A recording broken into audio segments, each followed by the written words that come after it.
నుంచి వచ్చిన పెద్ద మనిషి నాది కరీంపురం కొప్పల్లి మండలం. అయితే ఈ రోజు మేము సత్యంగా నా పేరు సయ్యద్ రెండు పట్టు నా పేరు సయ్యద్ మాజీ సర్పంచ్.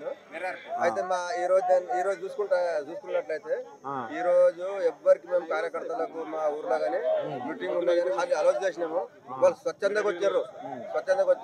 రైతుల పరిస్థితి ఎట్లుంది? రైతులకు చాలా ఘోరంగా ఉన్నది, చాలా ఘోరంగా కరెంట్ గురించి కరెంట్ చాలా సత్తాస్తున్నది. అయితే రేవంత్ రెడ్డి గారు అబద్ధం మాటలాడి 416 రూపాయలు ఆసరపించనన్నాడు. 4016 రూపాయలు ఆసరపించనన్నాడు.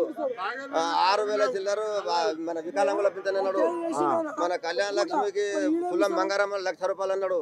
మళ్ళా ఆడపిల్లలకు 2500 అన్నాడు. 200 యూనిట్ కరెంట్ అన్నాడు. ఇంకొకటి నిరుద్యోగ వృత్తి చదువుకున్న వాళ్ళకి 4,000 రూపాయలు అన్నాడు. ఈ దొంగ హామీలు ఎందుకు చెప్పినావు, ఎందుకు మాట్లాడినావు, ప్రజలను మోసం చేసినావు. ఈ రోజు ప్రజలు నానా అవస్థలు పడుతున్నారు. ఇది మంచిది కాదు.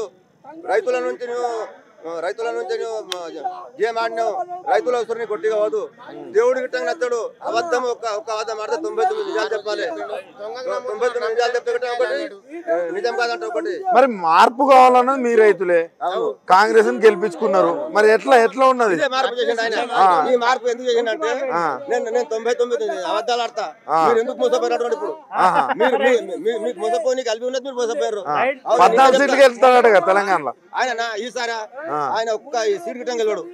ఛాలెంజ్ చేస్తున్నాను. ఎంపీ ఎలక్షన్లలో ఆయనకు మా రైతుల సత్తా ఏమిటో చూపిస్తాం ఆయనకు. చేవల పరిస్థితి ఎట్లున్నది? పరిస్థితిలో ఖచ్చితంగా టీఆర్ఎస్ గెలుస్తుంది.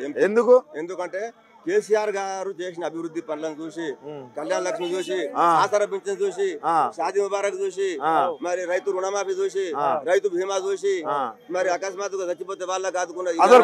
కొండ విశ్వేశ్వరరెడ్డి మీ చేవలని అభివృద్ధి చేసింది.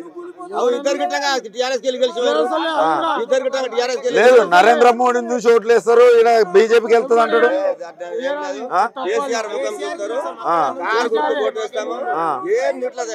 రంజిత్ రెడ్డి పరిస్థితి ఎట్లా? ఆయన ఘోరంగా ఓడిపోతాడు. ఆయన అంతేనా? ప్రజలను